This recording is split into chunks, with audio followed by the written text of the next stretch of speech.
An experiment in France is testing just how far people will go to obey orders from a person of authority, with some disturbing results.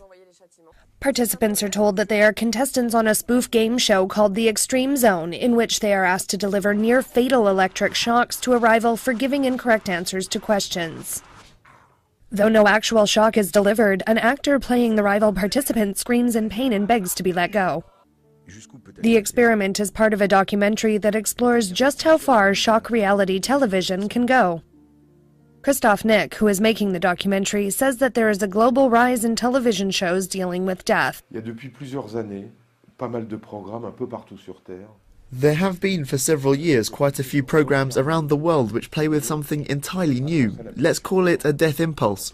When you see Fear Factor, when you see Anatomy for Beginners in Great Britain, when you see some cruelty games in Japan, when you see games of suffering which are being developed in Germany, when you see that, you know that behind that, in the producers' heads, there is the idea of an extremely perverse promise, which is something to do with death.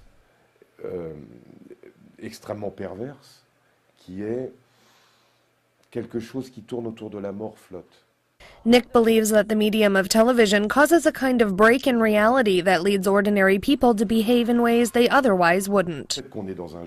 There is the fact that you're in a game, and because of that, on the game set, you can get people to do absolutely anything.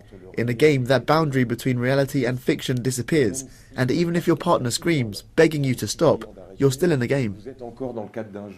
In an astounding show of obedience, 80% of the participants were willing to deliver shocks of up to 380 volts. Perhaps even more alarming, there was no prize to be won. The contestants were told that they were taking part in a pilot program.